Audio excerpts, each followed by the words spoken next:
You do not have to be good. You do not have to walk on your knees for 100 miles through the desert repenting. You only have to let the soft animal of your body love what it loves.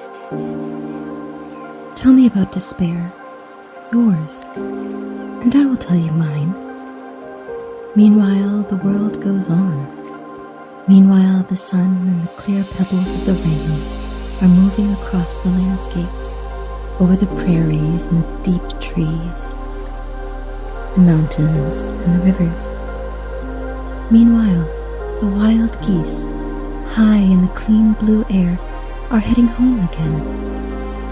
Whoever you are, no matter how lonely, the world offers itself to your imagination, calls to you like the wild geese, harsh and exciting, over and over announcing your place in the family of things. Wild Geese by MaryOliver. I love this particular poem, not just for the natural imagery that MaryOliver is so well known for, but also for the gentle reminder that sometimes we try so hard for acceptance or repentance or all these wonderful things like forgiveness, when really, if we just let go and let things be, if we are just ourselves, if we just love what we love, and we share our despairs and our hurts with others, and let them share theirs, we will notice that the world goes on, and so do we. And I think it's a lovely meditation on the sun and the rain, on nature and the healing that it can provide to us, and also its connection with our emotions.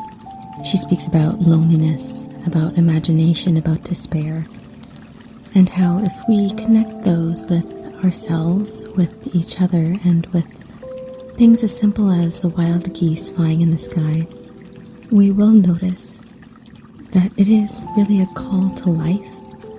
It's harsh and exciting, as she says, and it's announcing over and over that you have your place in this world, just as you are, without walking 100 miles through the desert repenting, and without languishing in your despair.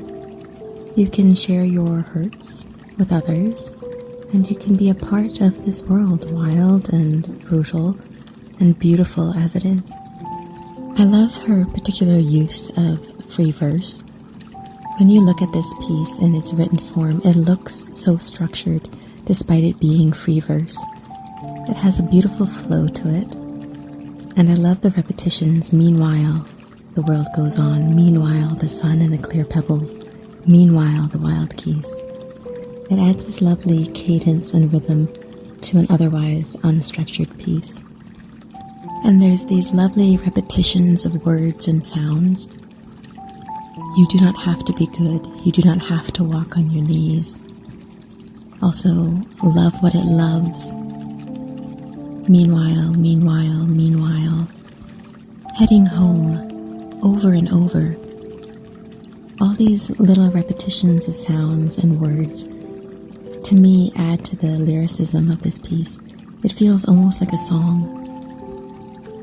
Although it's such an intense topic that she's talking about, despair, loneliness, finding your place in the world, amongst people, or just in the world in general. It's such an accessible poem.